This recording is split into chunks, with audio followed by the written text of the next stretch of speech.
In the seemingly ordinary, dusty town of West Memphis, Arkansas, nestled along the mighty Mississippi River, a harrowing nightmare unfolded in the spring of 1993, shattering its small-town innocence and plunging it into an abyss of horror, fear, and enduring mystery.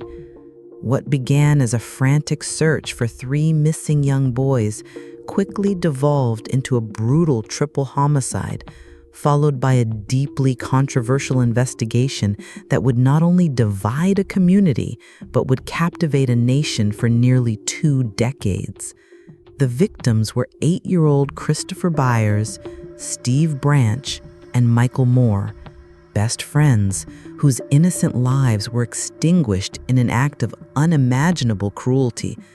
Their deaths sparked a desperate hunt for a killer, a hunt that would swiftly, and to many, unjustly, lead to the conviction of 3 teenagers, leaving a lingering, agonizing question that echoes to this day. Did the true killer ever walk free? This is the story of the West Memphis Three, a tale of a horrifying crime, a flawed pursuit of justice, and the chilling shadows that still cling to Robin Hood Hills. The date was May 5th, 1993. The 3 boys, Christopher, Steve, and Michael, who often played together, set out on their bikes in the late afternoon for what they told their parents would be an adventure, exploring the wooded area near their homes known as Robin Hood Hills. As evening descended and the boys failed to return, a rising tide of parental anxiety quickly turned into desperate fear. Families and neighbors launched an immediate search, their worried calls to police initiating a widespread, frantic effort. The notion that anything truly sinister could happen in their quiet rural town seemed unfathomable to many. Yet as hours passed without a trace, a chilling dread began to settle over West Memphis. The grim discovery came the following day, May 6th, 1993. The bodies of the 3 boys were found in a muddy ditch in the very woods they had gone to explore. Their hands and feet were bound with shoelaces, and they had suffered horrific injuries consistent with both blunt force trauma and intentional mutilation. Christopher Byers, in particular, had suffered extreme mutilation, and all 3 boys had drowned. The brutality of the crime scene shocked even hardened investigators. It spoke of a profound, sadistic rage, an act so depraved that it instantly fueled a terrifying local rumor. This was not merely murder, but a ritualistic killing, possibly connected to satanic worship, a fear that was already simmering in many parts of rural America during the satanic panic of the late 1980s and early 1990s. The shocking nature of the crime immediately created a powerful, visceral mystery. Who could possibly commit such an unspeakable act? Amidst the community's grief and mounting panic, the police, under immense pressure to find answers, quickly focused their attention on a small group of local teenagers who were known for their nonconformist appearances and interests. Their names were Damian Eccles, Jesse Miskelly Jr., and Jason Baldwin. Damian Eccles, 18 at the time, was an intelligent but troubled outsider, known for wearing black clothing, listening to heavy metal music, and reading books on witchcraft and the occult. Jesse Miskelly Jr., 17, had a low IQ and was known to be easily manipulated. Jason Baldwin, 16, was Eccles' friend and also an outsider. To many in conservative West Memphis, their appearances and interests immediately branded them as suspicious, easy targets for a community desperate for answers, and a scapegoat for such an incomprehensible evil. The very otherness of these boys began to plant the first seeds of public doubt about their innocence, fueled by a narrative that would soon become central to the prosecution's case. The police investigation, particularly in its early stages, would later come under severe scrutiny and be widely criticized for its alleged tunnel vision and reliance on questionable tactics. There was very little physical evidence linking Eccles, Miskelly, or Baldwin to the crime scene. No DNA, no fingerprints, no weapons were definitively found connecting them. Instead, the prosecution would largely rely on a coerced confession from Jesse Miskelly Jr. and circumstantial evidence. After hours of interrogation, largely unrecorded, Miskelly, who had a documented intellectual disability, confessed to being present during the murders and implicated Eccles and Baldwin. His confession was riddled with inconsistencies, changing details and factual errors about the crime scene that Miskelly would not have known if he had truly been there. He later recanted, but the damage was done. This confession, obtained under highly dubious circumstances, would become the cornerstone of the prosecution's case, yet also the primary source of profound doubt for anyone who meticulously examined the details. The trials of the West Memphis Three began in 1994. Jesse Miskelly Jr. was tried separately. The prosecution painted a vivid, chilling picture of the three teenagers as participants in a satanic ritual sacrifice. They presented theories of occult involvement, pointing to Eccles' interest in witchcraft and the perceived ritualistic nature of the killings. They argued that the boys were bound, not to prevent escape, but for a dark ceremony. The lack of concrete physical evidence was largely overshadowed by the emotional impact of the crime itself and the powerful narrative of ritualistic murder, tapping into deep-seated fears in the community. Miskelly was found guilty of 1 count of first-degree murder and 2 counts of second-degree murder and sentenced to life imprisonment plus 40 years. Lyle and Eric Menendez and the trials that followed solidified the belief that the "who did it" question was resolved, however unpalatably to many. The trial of Damian Eccles and Jason Baldwin followed. The prosecution's case against them was even weaker in terms of physical evidence, relying heavily on Miskelly's recanted confession, dubious forensic testimony about alleged bite marks, and what many later described as highly speculative expert testimony on cults and Satanism.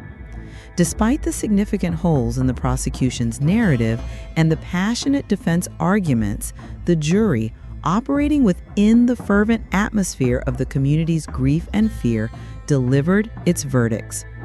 Damian Eccles was convicted of 3 counts of capital murder and sentenced to death. Jason Baldwin was convicted of 3 counts of first-degree murder and sentenced to life imprisonment. The community, for the most part, breathed a sigh of relief. The mystery seemed to be solved. Justice, it appeared, had been served.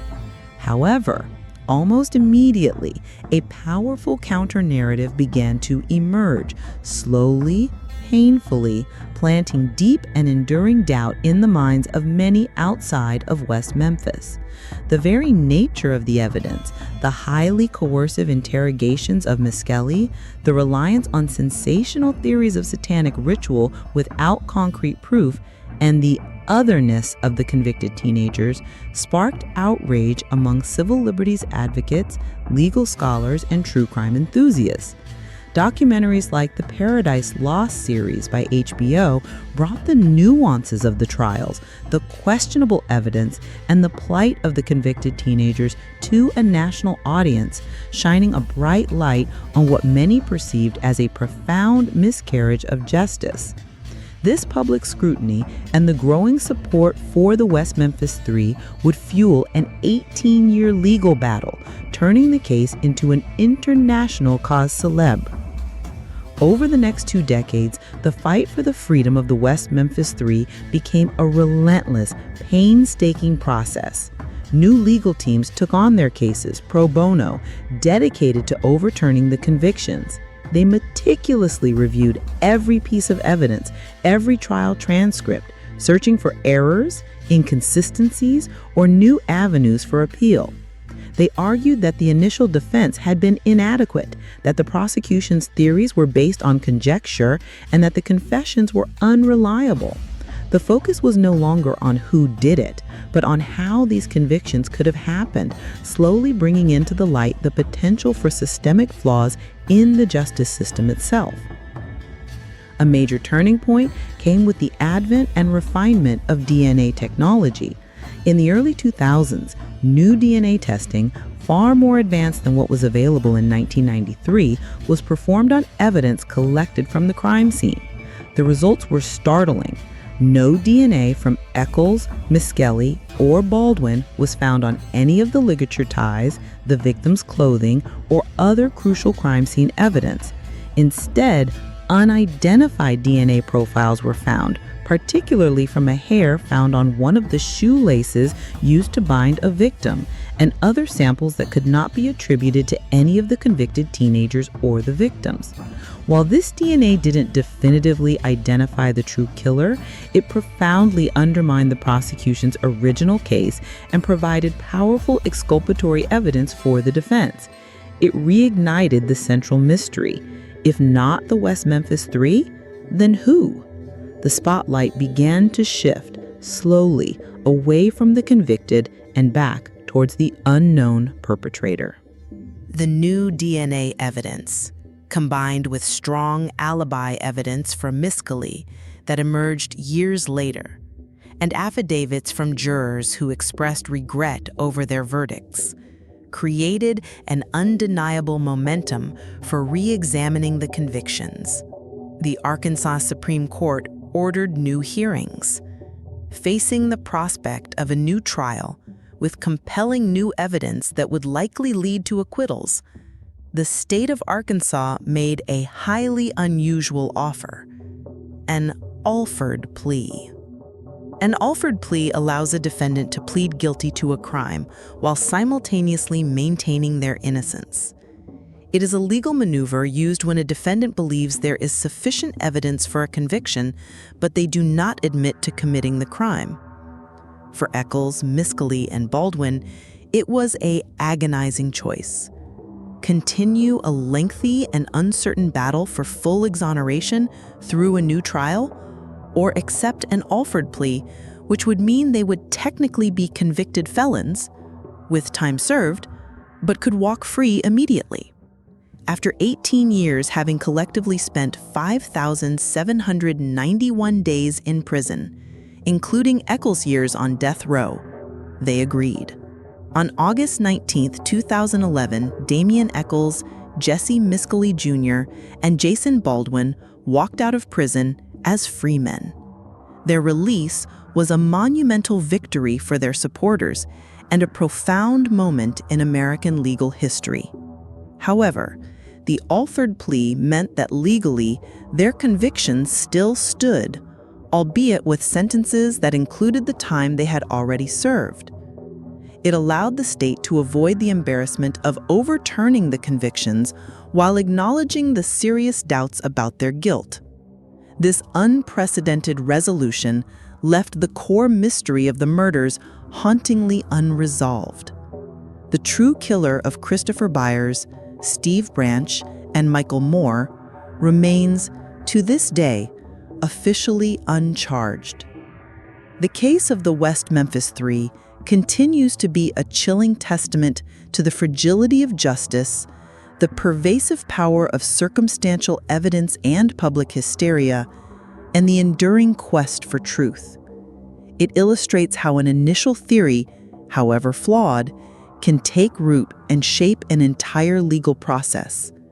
It shines a stark light on the complexities of DNA evidence, its power to reveal, yet sometimes its inability to fully identify. For the families of the victims, the pain of loss is compounded by the knowledge that the ultimate question of who did it still echoes unanswered. The shadows of Robin Hood Hills have never truly lifted. The story of the West Memphis Three is a potent reminder that even after convictions, after decades of legal battles, and after the release of the accused, the true killer can sometimes remain hidden in plain sight. A phantom in the lingering doubt, a chilling testament to a mystery that refuses to yield its final, terrible answer.